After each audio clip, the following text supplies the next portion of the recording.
Bonsoir, bonsoir, mes bien-aimés dans le Seigneur, que notre Dieu soit béni. C'est le moment de notre étude biblique. Donc on va se disposer dans la présence du Seigneur. Éternel Dieu des armées, merci pour ta grâce. Merci, ô grand Dieu, pour tes bienfaits. Merci encore parce que tu es celui qui nous a gardés tout au long de la semaine, du mardi passé jusqu'à ce mardi. Oh Dieu, tu as veillé sur nous. Oh Dieu, tu nous as protégés, tu nous as bénis, tu nous as enseignés, tu nous as exhortés, tu nous as avertis. Nous te remercions, Seigneur. C'est pourquoi nous remettons encore ces moments. Saisis-toi de ce moment, oh Dieu, pour nous enseigner, pour nous montrer le droit chemin. Merci, oh Dieu, d'enlever tout ce qui est la pensée humaine, d'enlever tout ce que l'homme a préparé, mais que toi seul, tu puisses nous enseigner. Dans le nom puissant de Jésus-Christ. Amen. Amen. Que notre Dieu soit béni. Donc, comme j'ai dit, ce mardi, c'est le jour de notre étude biblique. Le but de l'étude biblique, c'est vraiment pour nous aider à connaître le Seigneur Jésus à travers de sa parole.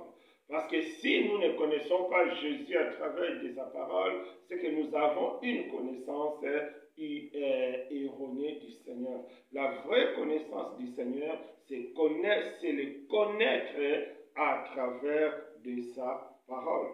Donc c'est pourquoi nous saisissons cette opportunité de chaque mardi d'étudier la parole de Dieu pour comprendre vraiment la pensée de Dieu qui est derrière les Écritures, la pensée de Dieu pour nous à travers chaque lettre de l'Écriture.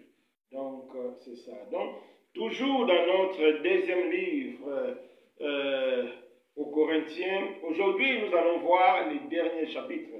Donc le dernier chapitre, c'est le chapitre 13. Nous avons donné comme thème la bonne manière de résoudre le problème entre chrétiens ou bien la bonne manière de résoudre les conflits entre chrétiens. Parce que la Bible étant un livre de sagesse, elle nous donne beaucoup de méthodes, beaucoup de techniques, beaucoup de manières de résoudre les affaires ou bien les conflits conformément à la parole de Dieu. C'est ce que l'apôtre Paul va faire à travers le chapitre 13. Elle va essayer de résoudre le problème.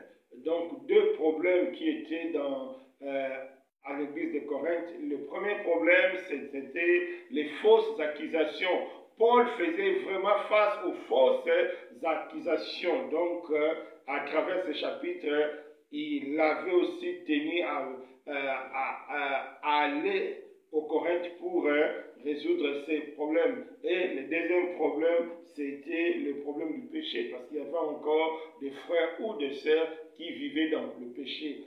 Alors Paul devait résoudre ces problèmes du péché conformément aux principes bibliques.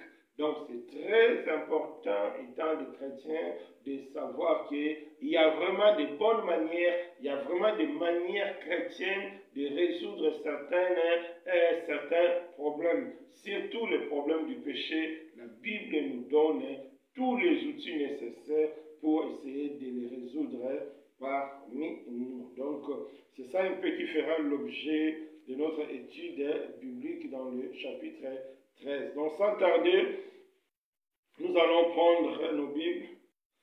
Nous allons prendre nos Bibles. 2 Corinthiens, chapitre 13. 2 Corinthiens,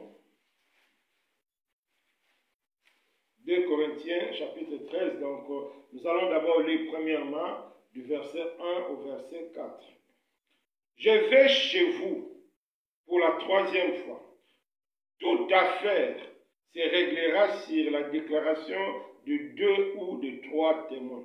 Lorsque j'étais présent pour la seconde fois, j'ai déjà dit, et aujourd'hui que je suis absent, j'ai dit encore d'avance à ceux qui ont péché précédemment et à tous les autres que si je retourne chez vous, je n'userai d'aucun ménagement puisque puisque vous cherchez une preuve que Christ parle à moi. Lui qui n'est pas faible à votre égard, mais qui est puissant parmi vous, car il a été crucifié à cause de sa faiblesse, mais il vit par la puissance de Dieu. Nous aussi, nous sommes faibles en lui, mais nous vivons avec lui par la puissance de Dieu pour agir envers vous. Le premier verset jusqu'au quatrième verset, ici Paul est en train de parler un peu de la situation, de la manière par laquelle il va essayer de résoudre ces deux problèmes. Le problème des fausses accusations et le problème de péché qui persistait encore au milieu des frères de Corinthe. Mais en regardant les chapitres 11 et 12, on voit comment Paul essayait de se défendre, comment Paul essayait de défendre son ministère. En réalité, Paul ne défendait pas son ministère pour sa gloire, mais Paul voulait seulement établir la vérité, parce qu'il était accusé faussement qu'il était un faux serviteur. Alors, à travers ces arguments, Paul a voulu seulement établir la vérité qu'il n'est pas faux, mais qu'il est un vrai serviteur et qu'il cherche le bien des Corinthiens. Il cherche le salut des frères de Corinthe. Par contre, les faux apôtres, le faux serviteur, ne cherchent pas le salut des fidèles de Dieu, mais ils cherchent seulement leurs intérêts. C'est pourquoi Paul, à travers les chapitres 11 et 12, il avait essayé vraiment de se défendre. Pourquoi? Pour ne pas, c'est-à-dire laisser occasion aux faux serviteurs de dominer le peuple de Dieu. C'est vraiment très important. C'est pourquoi il a dit, dès mon arrivée, on va essayer de résoudre toute affaire avec les témoignages de 2 ou de 3 personnes. C'est important parce que avoir les témoignages de 2 ou de 3 personnes, ce n'est pas la pensée de Paul, mais c'est la pensée de Dieu que Dieu avait communiqué à Moïse dans le livre de Deutéronome 19, verset 15. Si on peut prendre la Bible, lire ces passages, donc l'une des méthodes que Dieu donne à l'Église pour résoudre le conflit ou bien pour vérifier un état de choses. Donc, on va les lire dans le livre de Deutéronome. Deutéronome 19. Deutéronome 19. Deutéronome 19, verset 15. On va lire la parole du Seigneur. Deutéronome 19, verset 15. Écoutons la parole du Seigneur. Un seul témoin ne suffira pas contre un homme pour constater un crime ou un péché. Quel qu'il soit, un fait ne pourra s'établir que sur la déposition de 2 ou de 3 témoins. On voit là, c'est Moïse qui avait donné cette instruction. Donc, pour établir un fait, on a besoin de déclarations de 2 ou bien de 3 témoins. C'est important. Même dans nos assemblées, quand il y a des accusations et qu'on ne semble pas trouver vraiment la vraie cause ou bien on ne sait pas vraiment trouver qui est faux, qui a fauté ou bien qui a raison, nous devons procéder de cette manière-là, de chercher 2 ou 3 témoins. C'est la manière que Dieu nous a donnée pour résoudre. Parce que Paul n'était pas un faux serviteur. Mais en partant à Corinthe, donc il allait prendre les témoins. Les témoins de Paul, ce sont seulement des chrétiens qui ont un bon témoignage. C'est eux qui sont le témoin de Paul. À travers les témoignages des uns et les autres, qui sont conscients que c'est à travers les enseignements de Paul que Dieu les a transformés, c'est eux qui étaient les témoins de Paul. Donc c'est important d'avoir des témoins pour résoudre une affaire. C'est important d'avoir des témoins pour éclaircir une affaire. C'est très important. Maintenant, face au péché, il faut que l'Église prenne conscience que le péché, c'est quelque chose que Dieu n'accepte pas.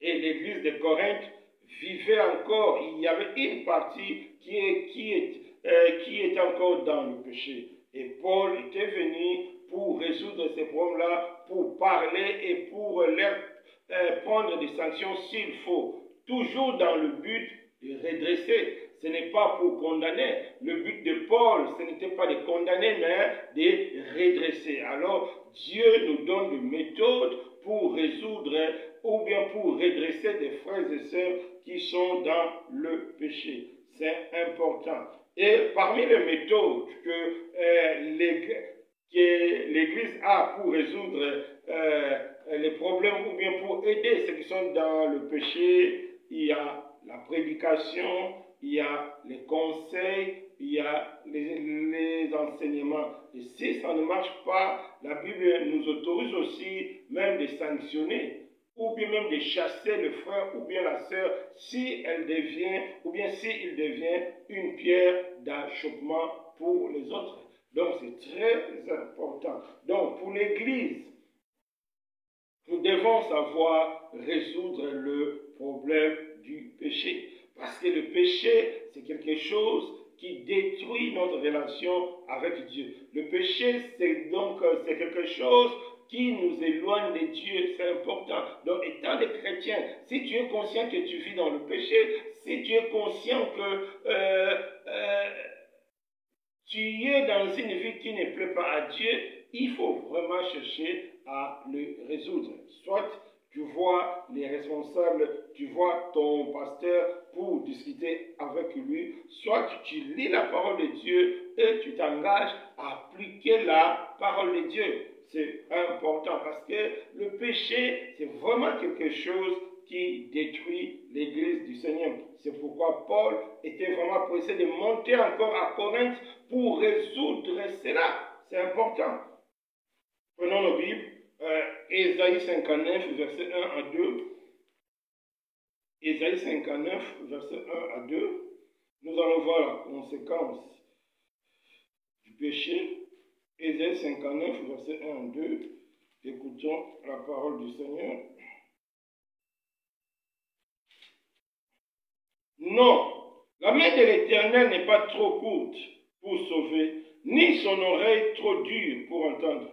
Mais ce sont vos péchés, mais ce sont vos crimes qui mettent une séparation entre vous et votre Dieu. Ce sont vos péchés qui vous cachent sa face et l'empêchent de vous écouter.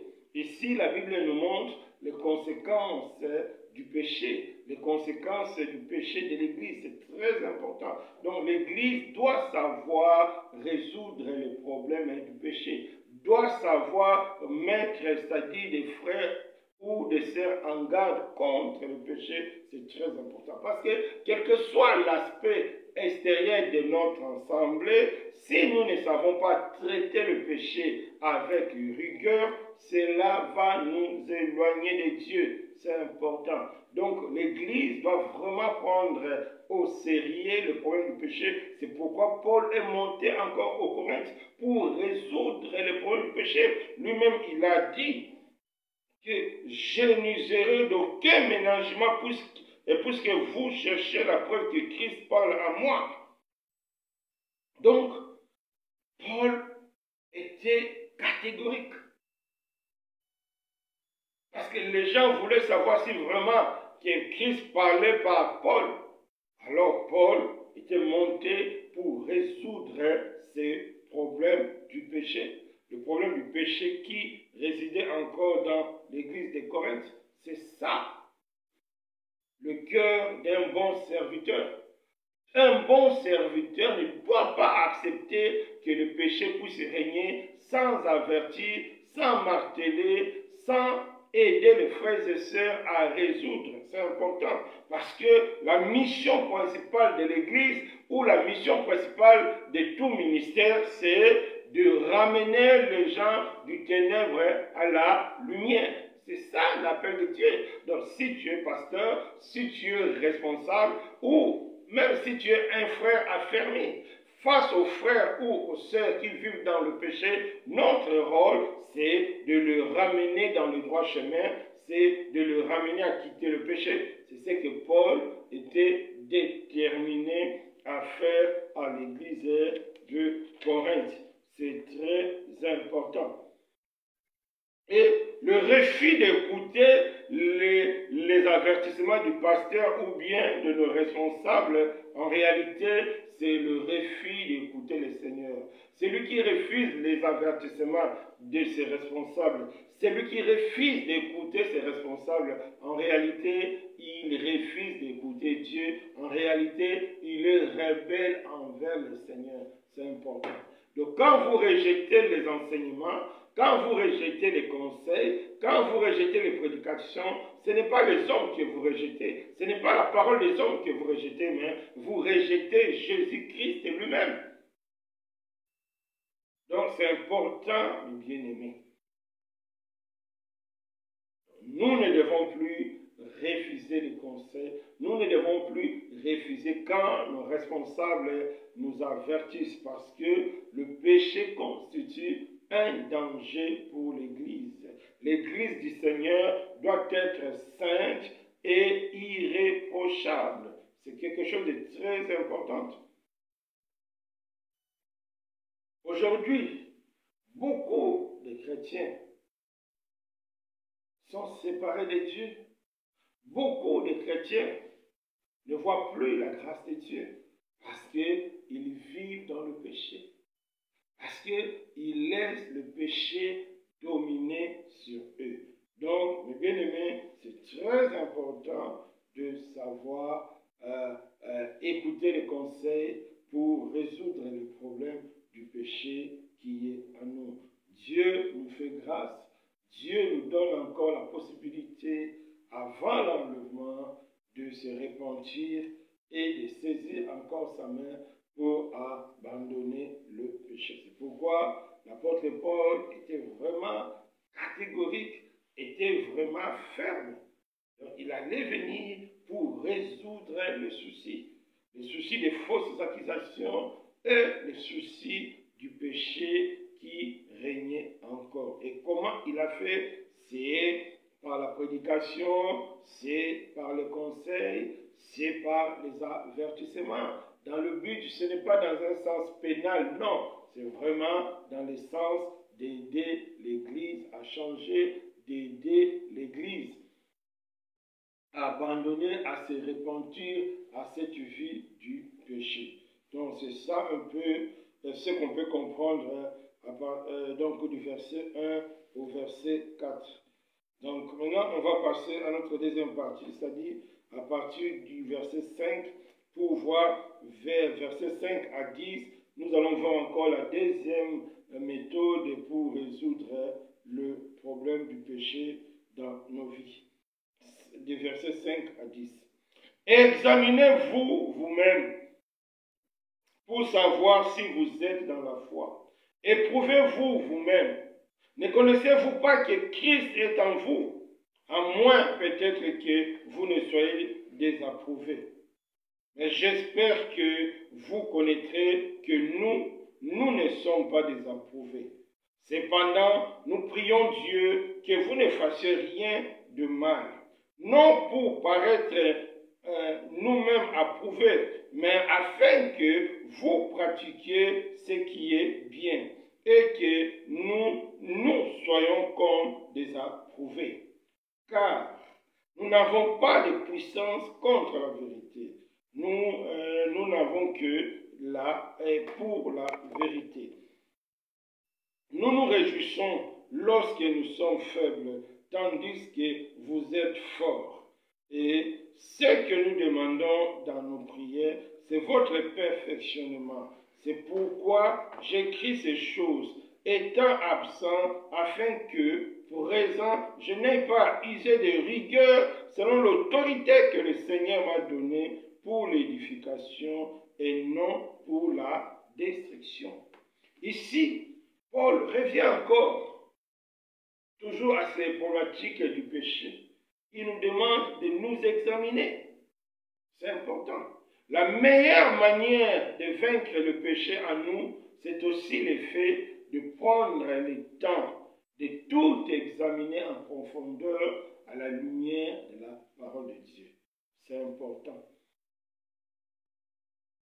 Le Seigneur nous donne la possibilité de nous examiner.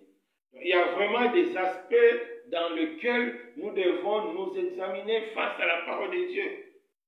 Peut-être l'aspect financier, parce que beaucoup de chrétiens tombent dans le péché à cause de l'argent. Notre relation avec les finances n'est pas vraiment bonne. Les finances sont souvent l'occasion de chute. Donc nous devons nous examiner nous-mêmes. Pourquoi on n'arrive pas? Comment faire pour résister à la pression de l'argent? Comment faire pour résister à la cupidité? Comment faire pour résister à la convoitise? Donc nous devons vraiment nous examiner nous-mêmes. Donc la deuxième méthode que Dieu nous donne pour résoudre le problème de péché dans notre vie, c'est le fait de nous examiner nous-mêmes. Donc que chacun de nous entre dans la profondeur de son cœur, voit ça avec Dieu. L'aspect financier, l'aspect social. Est-ce que tu aimes tes prochains? L'aspect social, est-ce que tu n'es pas égoïste? L'aspect social, est-ce que tu n'es pas jaloux? L'aspect social, est-ce que je vis en parfaite communion avec les autres? Donc tout ça, ce sont les éléments qui peuvent nous pousser vraiment à bien nous examiner nous-mêmes, à sonder notre cœur. C'est important. On peut encore nous examiner nous-mêmes à travers l'aspect sexuel, parce qu'aujourd'hui, beaucoup sont encore dans le péché à cause de cet aspect sexuel dans nos vies.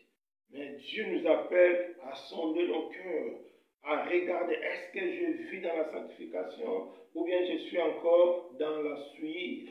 Tout ça, c'est le moyen que Dieu nous donne pour que nous puissions vraiment être libérés du péché. C'est pourquoi Paul encourage le chrétien de Corinthe à s'examiner eux-mêmes pour voir s'ils sont vraiment dans la foi, pour voir s'ils sont vraiment obéissants. C'est très important. Que chacun de nous prenne cette habitude-là de s'examiner chaque jour, de prendre vraiment le temps devant le Seigneur, de sonder son cœur lui-même. Est-ce que vraiment j'ai une bonne vie devant Dieu? Est-ce que vraiment j'ai une bonne vie de méditation? Est-ce que vraiment j'ai une bonne vie de prière? Tout ça, ce sont des éléments que Dieu nous donne pour nous permettre d'améliorer notre relation avec lui. C'est important. C'est pourquoi Paul était parti à Corinthe pour le pousser à s'examiner eux-mêmes, pour le conseiller, les exhorter, parce que la vie du péché détruit notre communion avec Dieu, détruit notre relation avec le Seigneur. C'est important. Le péché ne doit pas résider dans nos vies. Nous devons faire très attention. Étant l'Église du Seigneur, nous sommes appelés à être saintes. Nous sommes appelés à être irréprochables devant Dieu et devant les hommes. Donc Dieu nous appelle vraiment à sonder nos cœurs, à regarder l'état de notre âme. Tout cela dans le but de nous aider à faire du bien. Ce n'est pas pour dire que non, vous êtes des pécheurs. Non, non, non, non. Si Paul poussait les Corinthiens à s'examiner eux-mêmes, c'est vraiment dans le but de les aider à faire du bien. C'est vraiment dans le but de les aider à avoir une bonne relation avec le Seigneur. C'est vraiment quelque chose de très important. Verset 8, la Bible dit, car nous n'avons pas de puissance contre la vérité, mais nous n'en avons que pour la vérité. Ça, c'est un élément très important. Paul, étant serviteur de Dieu, ne pouvait pas user de mauvaises méthodes pour recadrer. Non, Paul ne devait utiliser que des méthodes méthode appréciée par Dieu. Donc il n'y a pas, donc tu ne peux pas dire que je sers Dieu, mais tu utilises de mauvaises méthodes pour aider, tu utilises de mauvaises méthodes, c'est-à-dire tu utilises le péché pour aider les autres à sortir du péché. Ça, ce n'est pas possible. Donc nous n'avons pas la vérité. Et plutôt, nous n'avons pas de puissance contre la vérité. Donc c'est très important. Surtout dans notre vie au quotidien. Un jour, j'étais vraiment surpris, voire choqué dans mon cœur, d'attendre une sœur qui était célibataire, mais qui priait Dieu pour tomber enceinte. Et quand elle est tombée enceinte, elle glorifie Dieu. Mais c'était une abomination. Mais comment toi, célibataire, toi qui n'es pas marié, tu tombes enceinte, au lieu de se repentir, d'implorer la grâce de Dieu, tu glorifies Dieu? Non, c'est ça. C'est ça la puissance contre la vérité. Non. Dieu ne peut pas manifester sa puissance si tu es dans l'erreur. Et nous voyons ça dans beaucoup de cas, de personnes qui fraudent. Comment? Même si par ces mensonges, ils gagnent beaucoup d'argent, il va oublier que c'était le mensonge, mais il glorifie Dieu parce qu'elle a gagné beaucoup d'argent. Il glorifie Dieu parce qu'elle a eu un mari. En réalité, elle a eu tout ça par des moyens frauduleux. Elle a eu tout ça par la séduction. Ça ne vient pas de Dieu. Toute puissance et toute action, tout bienfait qui contredit la parole de Dieu ne vient pas de Dieu. Non, ça ne vient pas de Dieu. Ça vient du diable. Il n'y a pas de puissance contre la vérité, non. Tu ne peux pas tuer quelqu'un en disant que non, parce qu'il était mon ennemi, parce qu'il était ceci, il était cela. Non, nous devons pardonner. Tout ce que Dieu nous demande de vivre dans la vérité. Il n'y a pas de puissance contre la vérité. C'est vraiment un aspect très important que nous devons tenir compte. Quand tu fraudes, même si cette fraude-là t'a donné un bon travail, même si cette fraude-là t'a donné de l'argent, cet argent-là, Dieu n'est pas content. C'est donc avec cet argent, tu ne seras pas agréable à Dieu. Pourquoi? Parce que tu l'as eu par des méthodes qui sont contre la vérité. C'est très important. Donc, c'est pourquoi nous devons vivre que dans la vérité. Quand tu es conscient que tu gagnes ta vie d'une manière frauduleuse, même si aux yeux des hommes tu parais à l'aise et heureux, mais au fond, tu es séparé de Dieu. Au fond, tu n'es pas agréable à Dieu. Pourquoi? Parce que tu gagnes ta vie contre la vérité. Tu pratiques des choses qui sont contre la vérité, donc contre Dieu. Donc, quels que soient les résultats, même les résultats est contre Dieu. C'est important, mes bien-aimés. Nous devons tous apprendre à demeurer dans la vérité, à vivre dans la vérité. C'est très important. Et nous devons toujours apprendre à compter sur Dieu. Et Dieu lui-même en nous, il agira. C'est important. Verset 9, on voit là Paul qui dit sa prière. Et que, on dit oui, nous demandons dans nos prières, ce que nous demandons dans nos prières, c'est votre perfectionnement. Ça, c'est un élément très important. Ce qui compte devant Dieu, c'est le perfectionnement, c'est l'édification. C'est être parfait comme Jésus.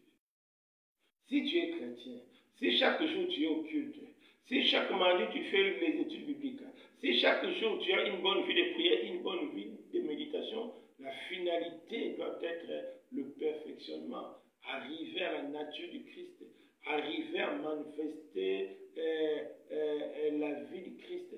Mais si, malgré les enseignements, malgré la prière, malgré la méditation, tu n'arrives pas à manifester la vie du Christ, c'est que tu n'es pas dans la vérité.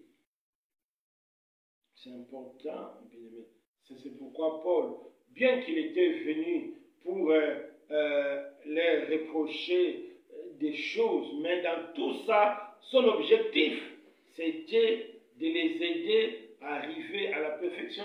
C'était de les aider à arriver à l'édification, pas à la destruction. C'est important.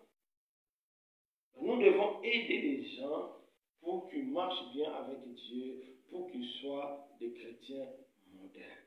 C'est très important. C'est ça, ce que Paul avait écrit à l'église de Corinthe pour leur dire que je vais venir, on va résoudre des soucis, mais de cette manière-là, selon Dieu. C'est-à-dire, concernant le péché, il y a la prédication, il y a les conseils, il y a les enseignements, voire les sanctions si ça ne va pas.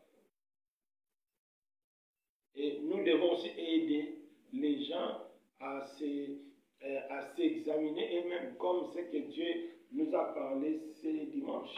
Et nous devons vraiment apprendre à nous examiner nous-mêmes pour voir si réellement nous sommes dans la foi. C'est ça, la bonne manière que Dieu nous donne pour résoudre le problème du péché dans nos vies ou bien dans l'assemblée. Et pour terminer, Paul, donc c'est le dernier conseil et les salutations. Au reste, frères, soyez dans la joie, perfectionnez-vous, consolez-vous, ayez un même sentiment, vivez en paix, et le Dieu d'amour et le Dieu de paix sera avec vous. Saluez-vous les uns les autres par un saint baiser. Tous les saints vous saluent. Que la grâce du Seigneur Jésus et l'amour de Dieu et la communion du Saint-Esprit soient avec vous tous. On voit ici, toujours Paul nous encourage, Paul encourageait l'église de Corinthe aujourd'hui. Il nous encourage à être vraiment dans la joie, à chercher la perfection, donc à chercher toujours à devenir comme Jésus, à chercher toujours à imiter notre Seigneur, parce que c'est lui qui est le modèle par excellence. Et il nous demande de consoler vous les uns et les autres. Nous devons assister nos frères, nos sœurs qui sont dans le besoin. Nous devons conseiller ceux qui sont dans des problèmes. Et nous devons avoir le même sentiment, le sentiment d'amour. C'est ça l'Église. Le sentiment d'amour, le sentiment de partage. Nous devons éviter des disputes. Nous devons éviter la haine. Et tant enfants de Dieu, nous devons avoir le même sentiment. Et le Dieu de paix sera avec nous. Donc, mes bien-aimés dans le Seigneur, à travers ce chapitre 13, Dieu nous montre qu'il n'accepte pas que le péché soit au milieu de nous. Et la bonne manière qu'il nous a montré, c'est écouter les avertissements de nos responsables, écouter des prédications, écouter des enseignements, afin qu'à travers ces enseignements, nous puissions saisir la grâce de Dieu pour quitter. Et une deuxième méthode, Dieu nous demande de nous examiner nous-mêmes, afin vraiment de savoir là où nous sommes. Donc, c'est ça, mes bien-aimés, ce que j'ai eu dans le cœur pour partager avec vous. Et donc, aujourd'hui aussi, nous clôturons notre livre de 2 Corinthiens. Donc, que Dieu soit béni. Je ne sais pas s'il y a des questions. Est-ce qu'il y a des questions en ligne? Il n'y a pas de questions. Donc, on va prier. Éternel Dieu des armées, merci pour ta grâce. Merci pour tes bienfaits. À travers ces moments, tu nous as parlé. Étant des enfants de Dieu, nous devons vraiment avoir la sagesse et l'intelligence de résoudre des soucis conformément à ta parole. Fais-nous grâce, ô Dieu, de nous examiner. Fais-nous grâce, ô Dieu, de sonder nos cœurs. Nous avons besoin de toi, Seigneur.